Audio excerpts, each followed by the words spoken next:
welcome on back to 4th and 30 podcast. Glad to have you guys here. It is Christmas week. Everybody's favorite time of year is Christmas. Basketball season starts on Saturday. The NBA starts on Saturday. So we're finally here, folks. And then we're right in the thick of it in the NFL. So we apologize for not getting you on an episode last week. We have lives too.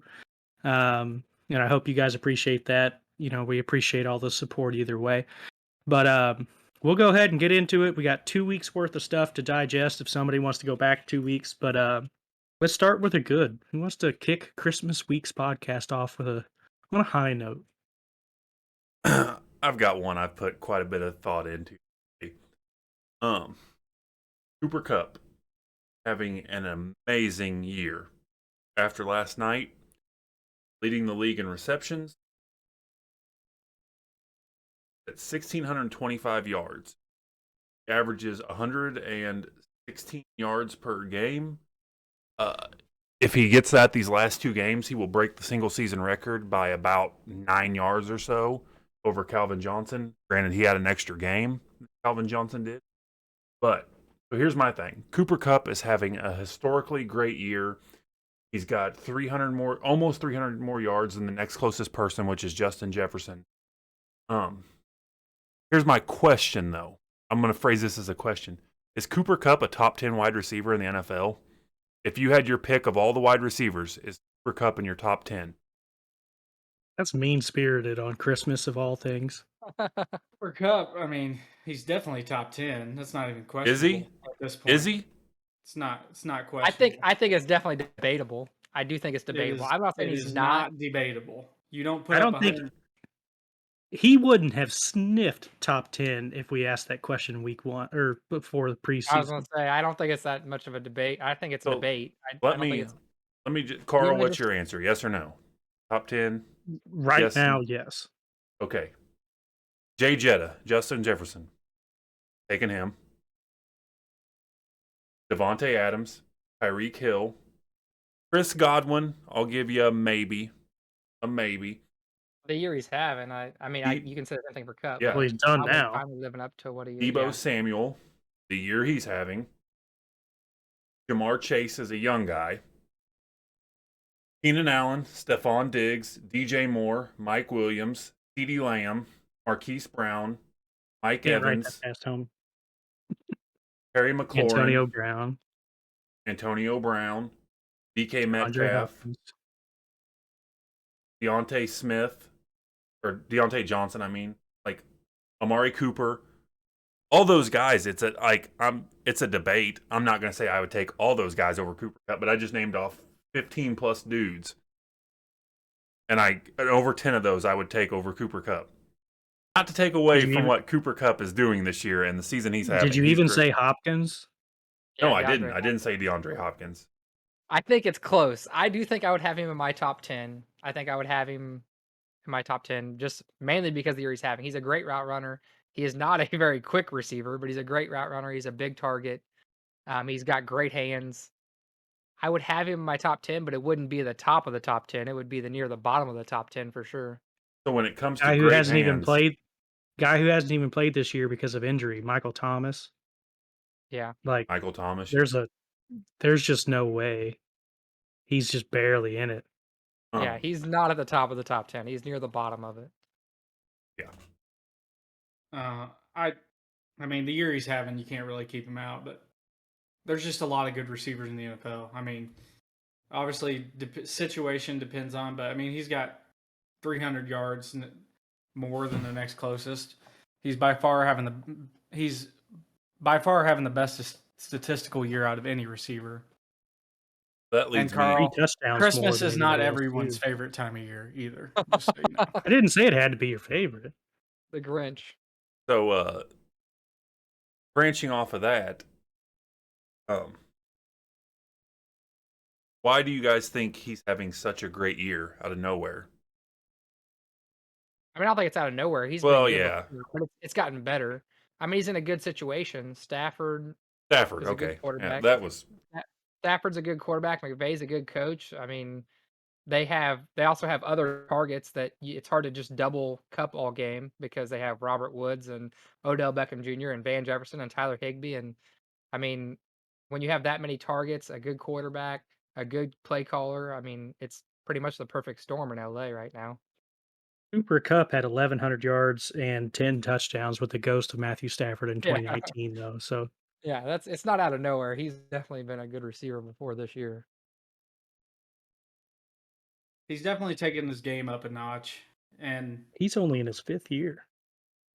And sometimes, I mean, like, it's clear that Kupp is Stafford's guy. Every quarterback, like, they have the guy that they can rely on, and Kupp has been that guy for Stafford. When he's needed something, he'll go to Kupp because he has faith in him. let's see, there's 3 games He's remaining. younger than all of us. 3 games left, That's and crazy. he needs 21 catches to break the single season receiving receptions record, Yep. owned by Michael Thomas 2 years ago. And he Yeah. needs like 100 and it'd be like 113 yards per game to break the yards record, and he averages 116 yards. So one big game and it's all but his.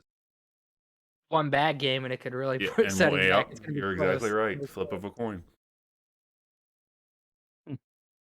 Well, let us know. Where would you put Cooper Kupp? Is he definitely in your top 10, or is he like all those guys we mentioned, or is he hanging around right there at the 10 spot? Let us know. Who else has a good? Well, I have a good. I didn't want to start it off because you said start it off with Christmas with a good, because my good's kind of a backwards good.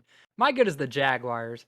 The Jaguars, after the horrible season they've had, they get the well-deserving first overall pick by losing to the Texans and the Lions getting a win, and I don't see the Jaguars getting another win the rest of the season. So the horrible season they've had, the horrible coach they've had, everything that's went wrong, look at the bright side. You're back at the top of the NFL draft for yet another year, Jaguars. That is a backwards good. That is a backwards good. It's a backwards good that leads into my bad. My good is actually the Chiefs. Back atop the AFC. I think I said 4 or 5 weeks ago that the AFC playoffs would go through Kansas City, and man, it's gotten there quicker than I thought it would because everything has went backwards in the AFC. The Chiefs have quickly become the top team in the AFC over the last few weeks. The thing is, I don't even know. I think the Chargers might be the biggest threat to the Chiefs right now in the AFC. Like, there's no team in the AFC that seems like they want to step up. I don't know. I don't think the Patriots are the biggest threat. The Colts maybe. Yeah, I agree that the Chargers are the biggest threat. The Chargers have enough offensive weapons to go pound for pound with the Chiefs in a shootout style game. But the Colts are a very dangerous team. Come playoff time, any team that runs the ball like the Colts do is a very, very scary team. The thing is, the Colts and the Patriots both have the same problem, and it's their quarterback. Like, Carson Wentz didn't even throw for 100 yards. Carson Wentz is having a very, very good year. He didn't even throw for 100 yards against the Patriots. Well, he didn't need to. For sure, it was like 90. He didn't need to, Yeah. but Carson Wentz is having a very good year. And I would argue, my good would have been the Colts. And that's a team you don't want to play come playoff time because the way they run the ball. They run the ball arguably better than anyone in the business right now. And Carson Wentz is having a very efficient year. He's not being asked to do a lot, but Carson Wentz is a former MVP. The dude, if he's got the squad around him, he can still do it. He's proven that. And but going back to the Chiefs, it's a huge win for the Chiefs in a game that you could argue that the Chargers might have played. The Chargers went toe-to-toe with them. And it was Chargers kick a couple field goals, you might win that game. You're seeing, we'll get to that later, I'm sure, in discussion. But, the Chargers and Colts are proven to be the Chiefs are the class of the AFC, and then it's Chargers and Colts right now. They're the two teams kind of separating themselves from everybody else. And a huge win for the Chiefs because that means the Chargers are going to have a very hard time winning the division and are going to be playing on the road in the playoffs. So a team that may not do well in cold weather situations. The Colts, on the other hand, that's a team that I think can go on the road and get those victories just due to style of play. In the cold weather, too. Like they can go to New England and win a playoff game in the snow. They can go to Buffalo and win a game in the snow, in the cold, in the playoffs. So I actually As looked a this up just the other day because somebody was talking about how the Saints would have been a Super Bowl contender if um my had dark horse. not you. Somebody was talking about the Colts or the Bucks. The Saints would have been a Super Bowl contender had Winston not went down, and he was averaging only like 180 yards passing a game. And the last team to average less than 200 yards per game and go to the Super Bowl was the 2000 Ravens. So I went through and looked at like all the teams that averaged low amounts of passing yards. I'm pretty sure that Carson Wentz averaging 214 yards passing per game will be the second lowest since the Ravens. I think that there was one team, and it was the Peyton Manning led Denver Broncos who averaged less pass yards per game than the 214. You So also it don't would be an get this. anomaly if the Colts were able to make it to the Super Bowl. You also don't get this dominant of a run game every year either. That's an anomaly. Their running game is an anomaly. I'm not disagreeing. I'm just saying the odds are against them in making the Super Bowl. Running games travel. They travel really well. So I definitely think the Colts are the scary part. But to go back to your Chiefs being good, that they're in position to come out on top of the AFC, that is a great thing for the Chiefs because wild card weekend is going to be a crap show in the AFC because I mean, It's gonna be a literally slugfest. anybody can beat anybody, and you want to avoid that at all costs. And we all know what Reed does after a bye. I mean, I want no part of wild card weekend except having no dog in the fight and getting to watch it all unfold because Yep. good Lord, is it going to be wild. Yep. The AFC playoff picture is so wild right now. We were talking about it before we went live. I'm sure that's going to mix in with a lot of people's good, a lot of people's bads, a lot of people's futures this episode. But Kelsey, what were you saying? I'm trying to get it pulled up real quick. The Bengals are They're fourth in the AFC. They're 8-6. The Broncos are 13th in the AFC. They're 7-7. So fourth and 13th is separated by one game. 9 spots in the playoffs are separated by one game with 3 games left to play. Carl, you're exactly right. Wild card weekend is going to be wild, but so is week 16, 17, and 18. It's just crazy right now. And this week has a lot of good games too, I think. When everybody's that close, it seems like there's Yeah. a lot of When you good come games down every to week. the end, there's So I'm just going to read off a couple real quick. Tennessee plays San Francisco, who's fighting for a playoff spot in the NFC. Cleveland plays Green Bay. The Colts play Arizona. Bengals and Ravens play. Bills and Patriots play. Chargers play Houston, so they get a bye this week. Pittsburgh and Kansas City play. Denver and Las Vegas play. Like, it is almost all playoff matchups this week, and it's great for football. I'm just glad the Chiefs have about 1 to 2 games to play with right now in the lead, because it's going to get real interesting, especially after this week. yeah. So to Kyler's Colts, I don't think people give the Colts enough respect. So yeah, you could want to bring up Carson Wentz's numbers, that's fine. But look at Jonathan Taylor's numbers. Like a running back can get you there.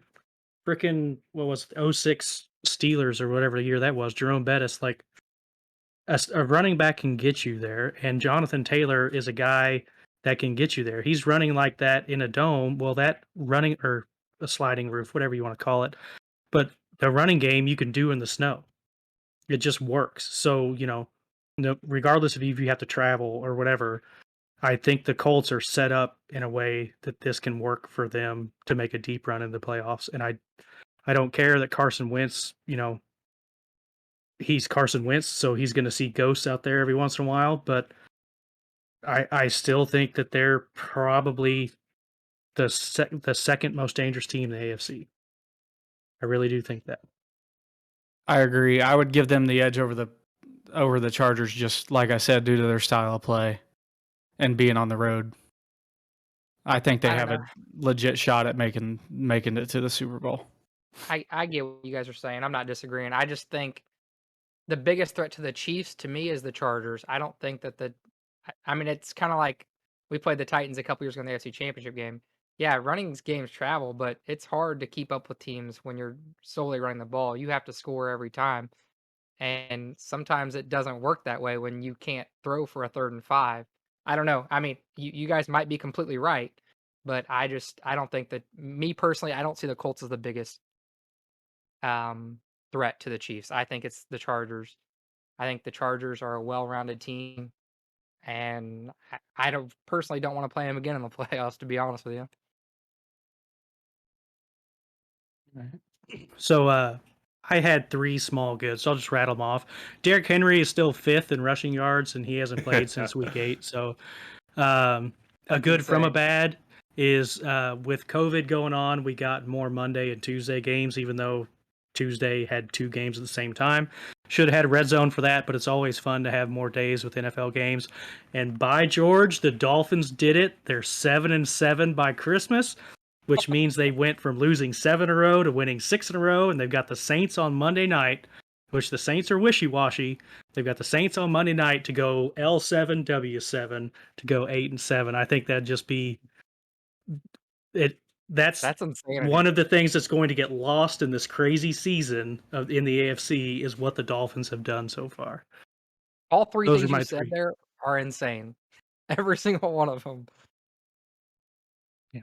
Derrick Henry is that dude. But He's so different you're looking. good earlier, kind of alluded to my bad. And since we didn't do one last week, we didn't get to talk about it. But Urban Meyer, right? So he has more national championship wins than he does NFL wins, which is sad. That the NFL has proven time and time again it's a respect thing. You could be a no-name head coach. Nobody's ever heard of you before. You go in there and get their respect. You're probably going to win some ball games, Dan right? Campbell. Dan Yeah, Campbell, Dan I biting was your just gonna Campbell. kneecaps say off, that. Biting right? people's knees. So as long as you go get that respect, and respect has to be earned, and Urban Meyer did absolutely nothing. He just thought, oh, my resume from college will translate over. Well, Tim Tebow had about as good as another Urban Meyer reference down there, but like had about as good a college resume as you can have, and it doesn't translate. Like it just you've got to make that step, and he never earned that respect. And the Jaguars, since Khan has owned it, they had that one kind of I'm going to call it a fluke year in 2017.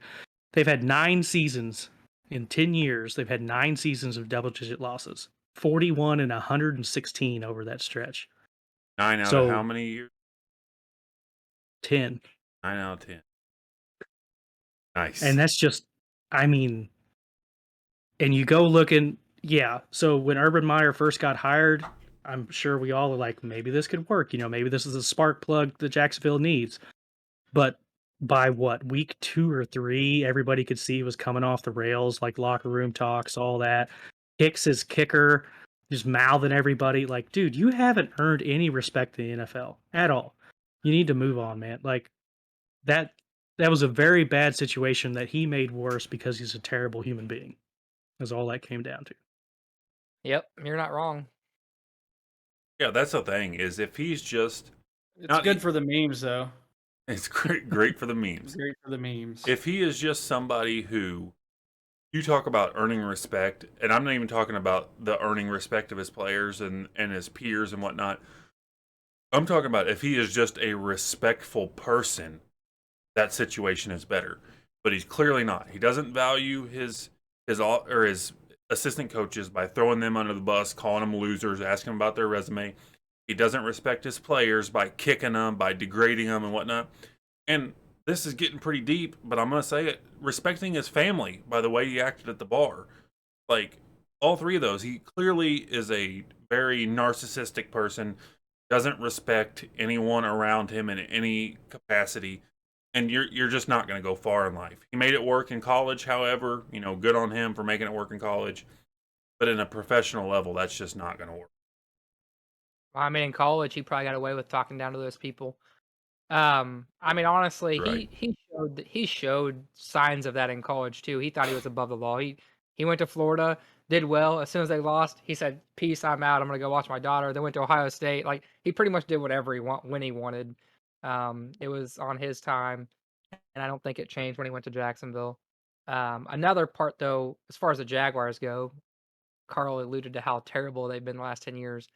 It still bothers me how they just let that defense go after that little run they had. Like, I don't understand how you can be so bad, such a bad franchise, make it as far as you do, and look, your defense looks like it could potentially be like an all-time great defense. Like, that's how good that defense was. And then you just say, we're just gonna we're gonna get rid of Ramsey. We're just gonna let people go. I Calais don't know. Campbell, Who all was it? Calais Campbell, Miles Jack. Miles Yep. Jack, Jalen Ramsey, AJ Bouye. AJ Bouye. They had the two most lockdown corners in the league at that time. They had And their Tyson linebacking Alualu. crew was insane.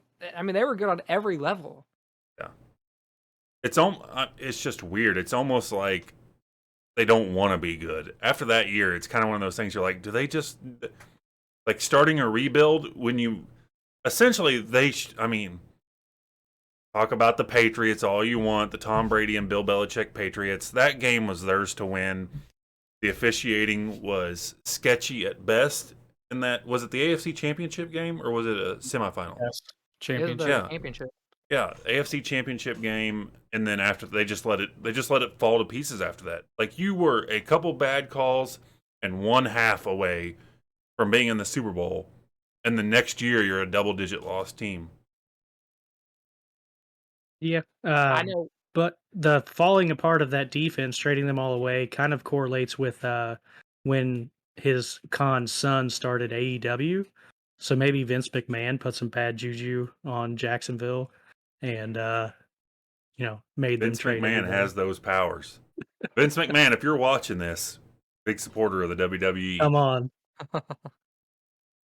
I know one Jaguars fan, and he is a diehard fan, and I feel bad for that dude all the time. Like Have to I be. just like he lives in Jeff City, Missouri, goes down to Jacksonville for multiple games a year, flies down there, like owns season tickets every year, and I'm like, dude, I feel bad for you, man. You know there's something funky with your franchise when in your second year in the league you make it to the AFC Championship game.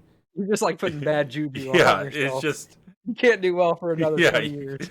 it's like selling your soul to the devil. Yeah, year 2 you can make it to the AFC Championship game, but your franchise is going to suck after that.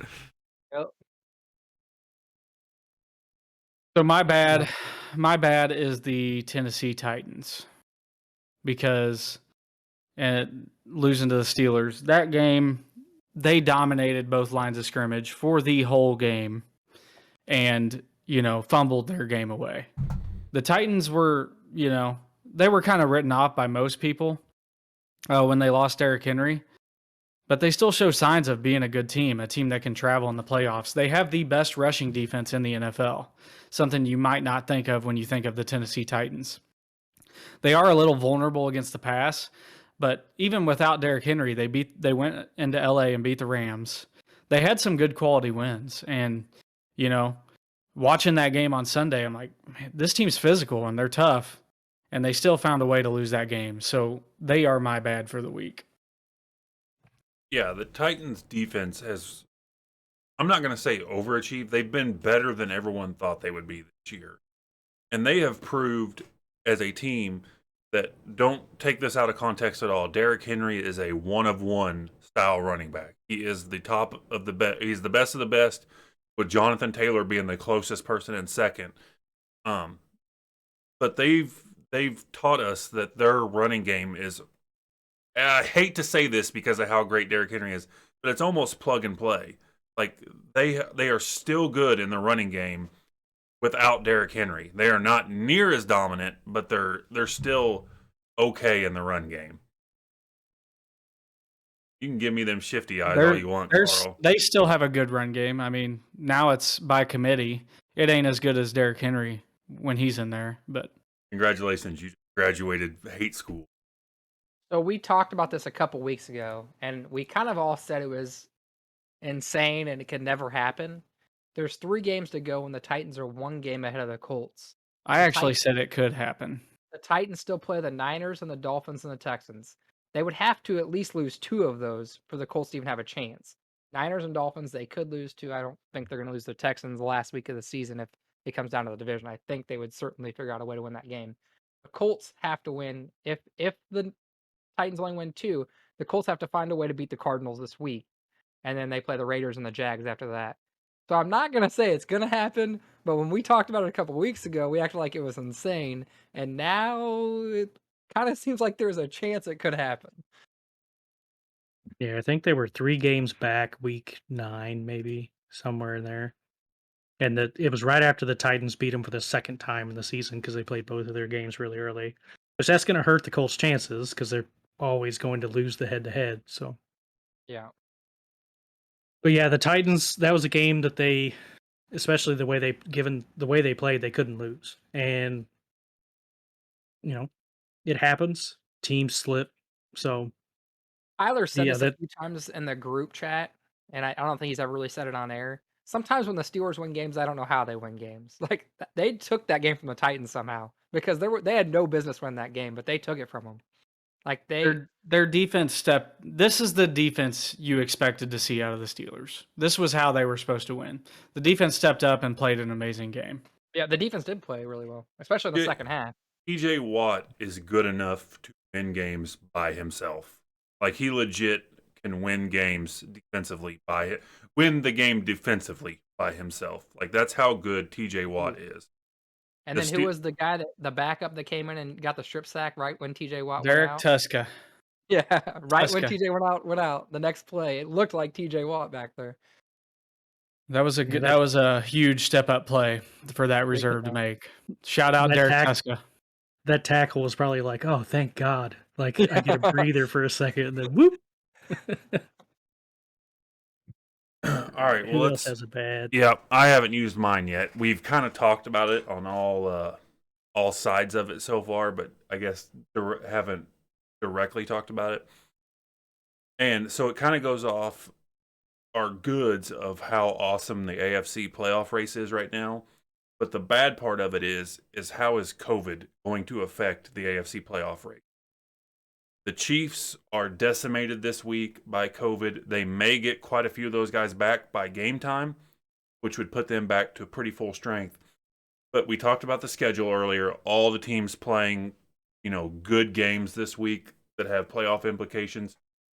The Chiefs are fighting for their life to hold on to the number 1 spot. The Steelers are fighting to get into the playoffs. And, if there's any team I want to make the playoffs other than the Chiefs, because my friend is a diehard Steelers fan, it's the Steelers. But I don't want them to do it because they beat the Chiefs, who have their practice squad quarterback out there. I want it to be a good race regardless. And I know you've said that, Kyler. You want the Chiefs at full health as well.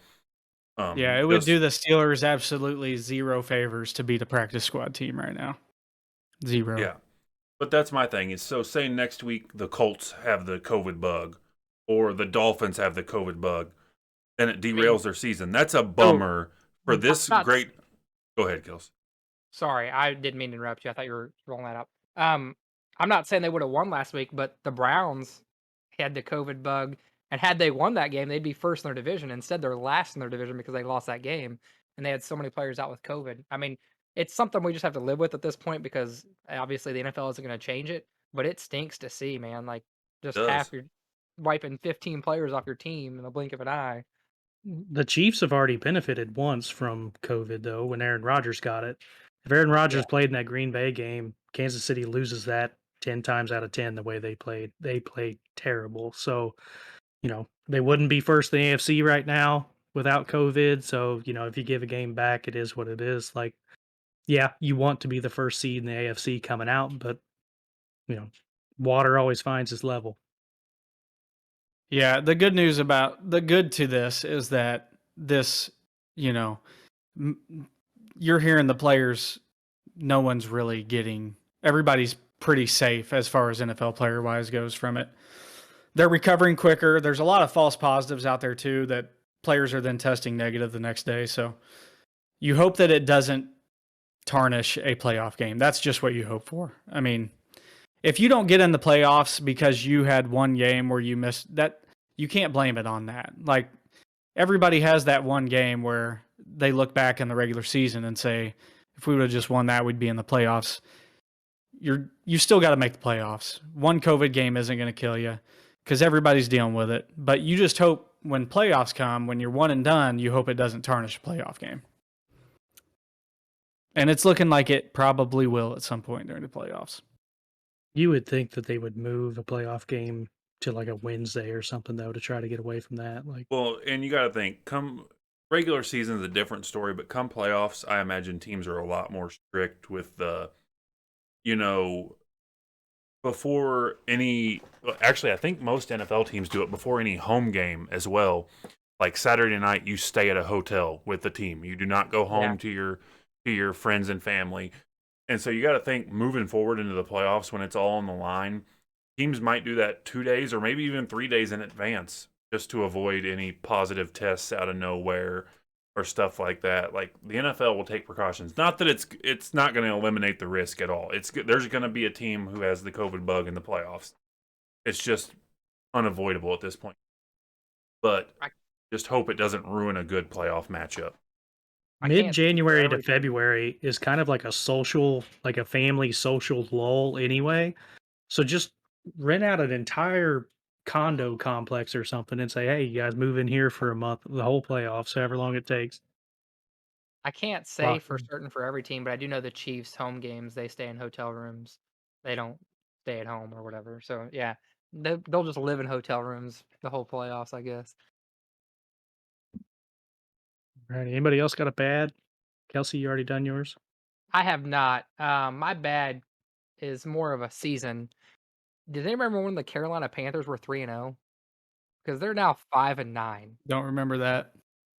How do you start 3-0? I don't care what 3 teams you beat. The Broncos we thought were frauds too, but they're 7-7. And I don't think they've especially been great. You go from 3-0 to 5-9. How is that even possible?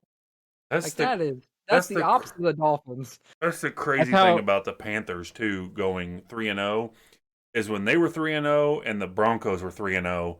I said, I don't remember exactly what I said, but it was along the lines of the Broncos could end up 3-14 and I wouldn't be surprised, and the Panthers could end up 14-3 and I wouldn't be surprised. And it is the exact opposite. Broncos are a playoff contender in the AFC, which is so tight right now, and the Panthers are the bottom of the barrel in the NFC, which is so top heavy and bottom heavy.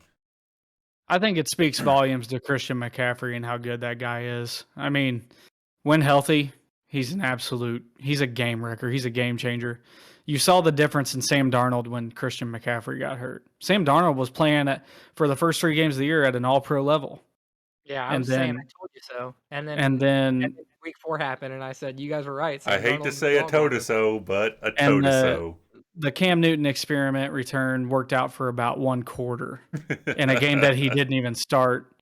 The thing I don't understand is why haven't they let PJ Walker start again? They played well when he started, and Newton just came in certain spots. It's probably time to move on again from Cam Newton.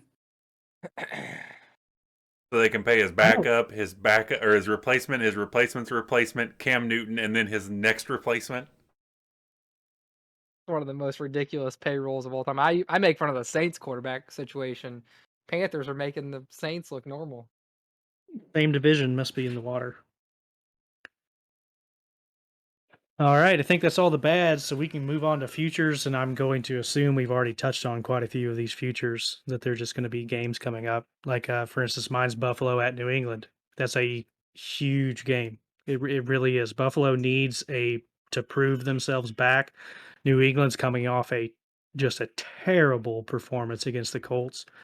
So, see what they got. This is probably the game that's going to decide the AFC East in the long run. So alluding to that, what's the next tiebreaker in the division? I was just getting ready to ask that. It would be 1-1. The division records would both. Oh no, the Bills would be 4-1, and the Patriots would be 3-2. Bills would be ahead of them if they win this game. It'd be division record. Yep. It's head-to-head, division record, conference record, and then it goes to some weird shit. So the Bills would be 4-1, and the Patriots would be 3-2. So that would put the Bills in first. Yeah, it goes head-to-head, division records. How many kids your starting quarterback's mother had, and then the 13th one is a coin toss. I know that because we almost got down to it a couple years ago. The team that loses this game is going to have a hard time rebounding for the rest of the season. It's a prove-it game for both teams because the Patriots just got stomped by the Colts and after they had won so many in a row, but hadn't really faced the competition that they were going to face in the playoffs. They did beat the Bills, but division game. But I think this game's important for both teams, just psyche in general. Both teams have a good chance to make the playoffs, even if they lose this game. But I think this is more of a, get a home game. This is the most important game of these team seasons the rest of the way. If the Bills beat the Pats, they're winning the AFC East. Holy crap. So Yes. the Pats have the Bills, the Jags, and the Dolphins left, and the Bills have the Patriots, the Falcons, and the Jets. So The Bills win, it- they should win the East. if Buffalo Bills- wins, it's sealed. Which, now that you say that schedule, I'm going to refrain from what I was just about to say. If the Bills lose, and their last 2 games were such automatic wins, it sounds like, they would be on the outside looking in, assuming the Ravens, Chargers, and Colts won this week. And you've got all those teams that are 7-6-1 and 7-7. So it would be difficult theoretically for the Bills to get in. That being said, you just told us what their last 2 games were, so they should get in regardless. But how Billsy would it be for the Bills to lose Week 18 to the Jets and miss the playoffs or lose the And- division?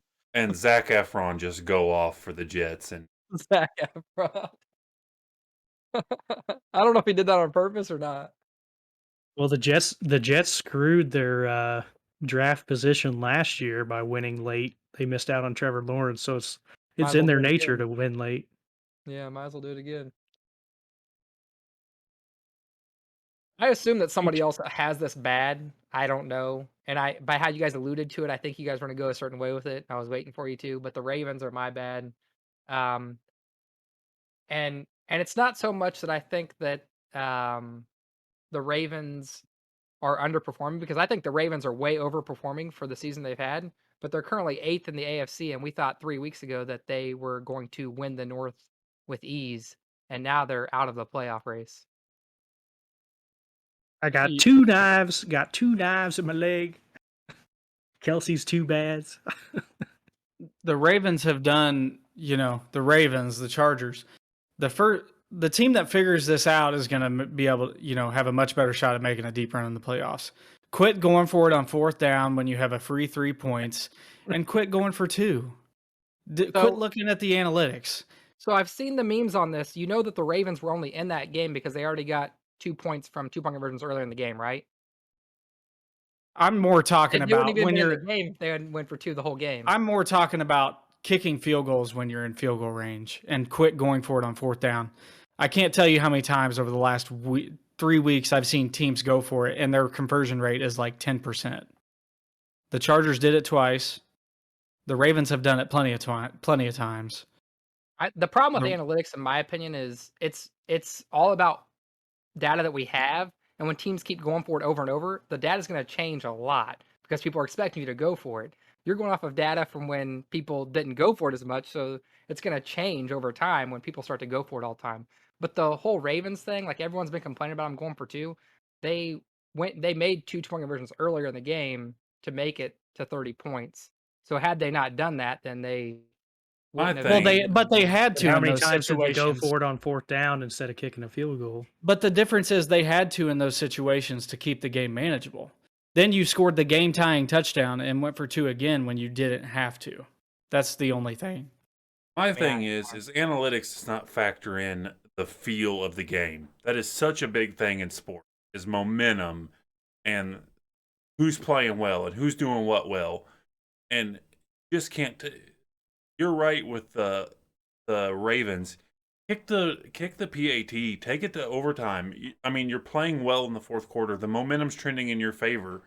Just take it into OT. Instead, they go for it again, miss it, game over. Like you're not even giving yourself a chance. And going back 2 weeks when they were playing the Steelers, the Ravens are the better team. You're giving the Steelers a chance to win that game off one play rather than taking it into overtime where they have to put together a drive or put together a defensive drive. When you're the better team, I'm a firm believer you take that game to overtime. I don't know. I have a tough time saying that what they're doing is wrong because we all praised them when they went for it on 4th down against the Chiefs. We praise them when they go for it on 4th down and then get it, and then we tell them they're wrong when they go for it on 4th down and don't get it. I mean, that team has overperformed this year. The reason they're my bad is because they all of a sudden are now crapping out at the end of the season. But that Yeah, team is not as good as its record.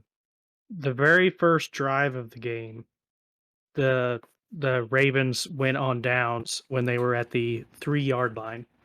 Could have kicked a field goal there, and there's your extra points, your 2 extra points. There's your field goal. You're actually tied at the end of the game. Extra point wins it for you. So, like, yeah, to Kyler's point, stop going for it on 4th down so much. To Cody's point, is the feel of the game. So a lot of these stats and things that analytics are based off of the last 2 years, there was a whole crap load of penalties on 3rd and 4th down to extend drives in the end zone specifically.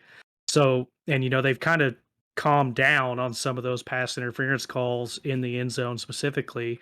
So I think, with those getting extended, sure, yeah, there used to be this huge chance that a ref is going to throw a flag that completely changes the drive, but that has since calmed down a little bit. So now your analytics can't factor in that human variable of adjusting that. So, I do you know, agree that analytics is very skewed. I think people who live and die by analytics don't understand that data is going to change when you start going for it on 4th down every single time. Like that's a completely different variable than when people go for it on 4th down 1 out of every 10 times. And like you said, like the game changes, how the game's called changes. I agree with that. I don't know. People are all up in arms about the Ravens this week when people were excited about the Ravens doing it before at times, and then it's a very up and We down. One week we're happy because we think they did the right thing because they got it, and then the next week we're not happy because they didn't get it. you have the points best are kicker to ever walk the earth. Points win ball games, points plays are don't. much also 100 like way more valuable this time of year going into playoffs too. In September, it's a little bit different ball game. Cold weather, 3 points is much more than it is in September. Can we talk about Tyler Huntley though? Somebody's going to be calling the Ravens about him this offseason. Played well. He had a heck of a game. Pittsburgh Steelers. They very well could be. I've got to know I though. don't know if you I've traded him. I've never Googled this. Before I say, okay, never mind. I stand corrected. Tyler Huntley to me in the pocket looks shorter than Kyler Murray, but he's 6'1", so I stand corrected. But when I watch Tyler Huntley play, he literally looks like he's that tall and standing in the pocket. But he's I have 6'1". always thought that Ravens offensive linemen look taller than anybody else ever. I don't know if anybody else has ever felt that way about like an NBA team or something, but like I've always thought the Ravens offensive line just all looks like they're 7-footers out there. Well, I don't know how tall the whole offensive line is, but Orlando Brown, who just came from the Ravens, is like 6'8", so he's tall. So I mean, Well, you might they be have onto something. Villanueva, who's like 6'10". So you might be onto something. Okay, I got it right here pulled up. But didn't. So this is just showing the 3 players as defense. Never mind. Go ahead. So speaking of Tyler Huntley, the dude in college, his freshman year was an All-American. Like he's been a high prospect until his last year. He had a bad year at Utah and then went undrafted. I think that he'll be a starter in the league next year for somebody, or he'll have a chance to be a starter in the league next year for somebody. Okay, so I know offensive linemen are really tall, but their offensive line, this is including backups, 6'6", 6'5", 6'6", 6'6", 6'3", 6'4", 6'5", 6'4", 6'4", 6'6", 6'7", 6'6", 6'6", 6'9". That's a big ass offensive line. Yeah. That's 2004 Bramer. Yeah. I I'd say apologize, 6'4". Tyler Huntley. 6'4", 6'5" is probably your average offensive lineman. Now tackles are usually a little bit taller, but they're definitely above average, I would say. I'd say centers are probably on average your shorter guys. Yeah, they're like 6'2", 6'1". Reasonable height. All right, who else has I want to go last on future. Mine is unique. Well, let's talk a little bit more about the AFC playoff race. So the Titans are in the race, kinda. I think they're pretty safe to make the playoffs, but they play at home to the 49ers. They're missing their best offensive lineman. That's a tough game to win. Colts have to go to Arizona and play. Arizona's coming off laying an egg. But they have that's not a shoe-in win. Ravens and Bengals play for the battle at the top of the AFC. Winner of that will be in the driver's seat in the AFC North. You got Bills, Patriots. You've got, Chargers get a freebie. They're playing the Texans, so they need to win that one. Steelers, Chiefs, Broncos, Raiders.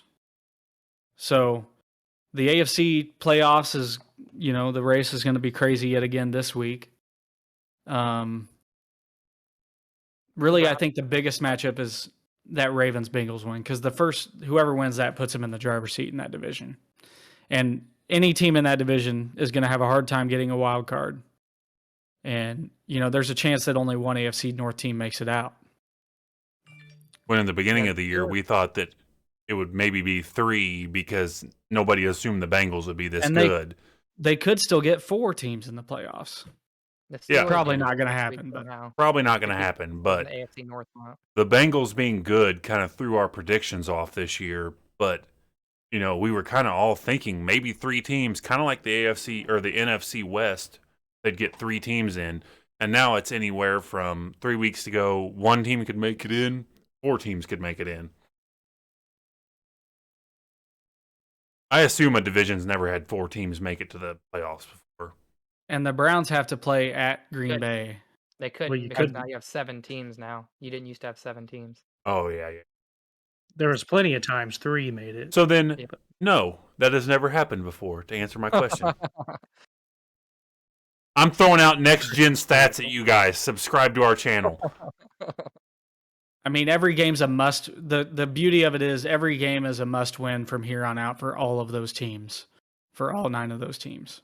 Yeah, there's 12 must-win games a week from here until the end of the season. All right, Cody, hit us with your. Am I the last future? Yeah.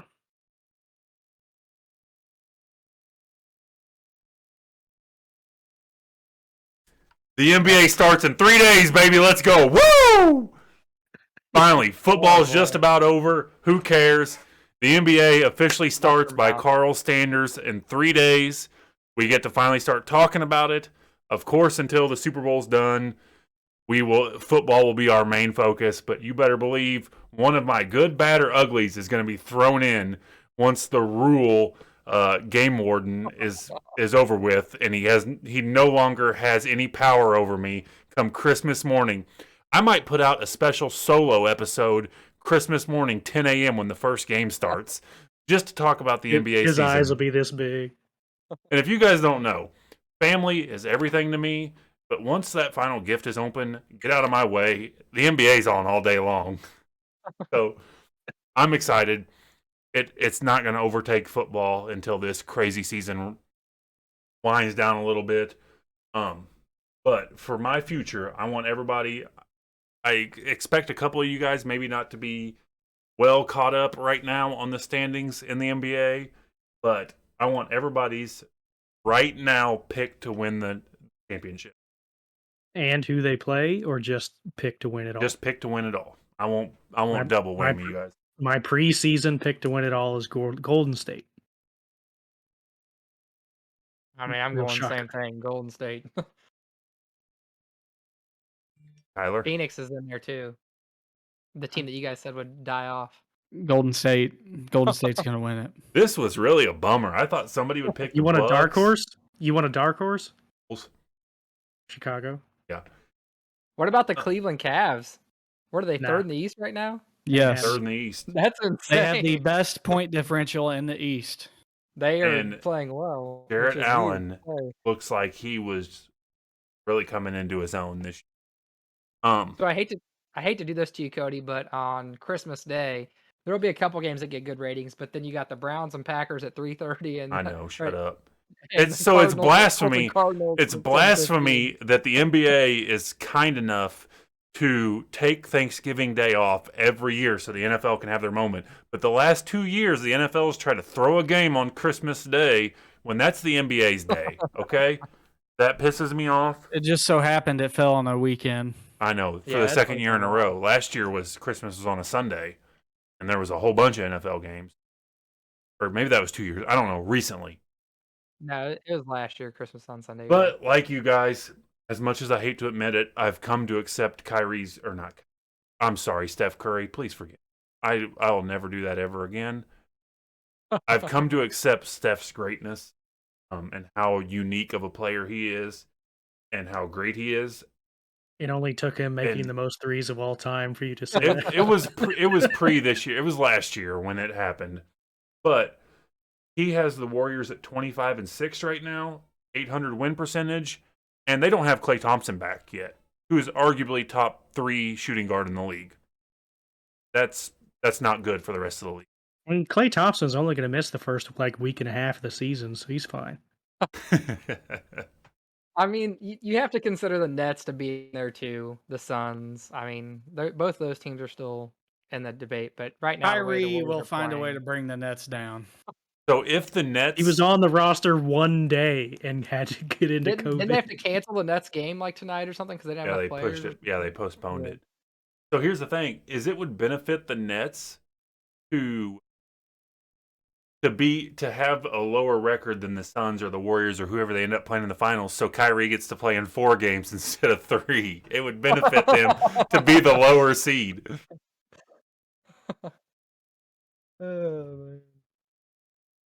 All right, that's all I have in All right. NBA talk.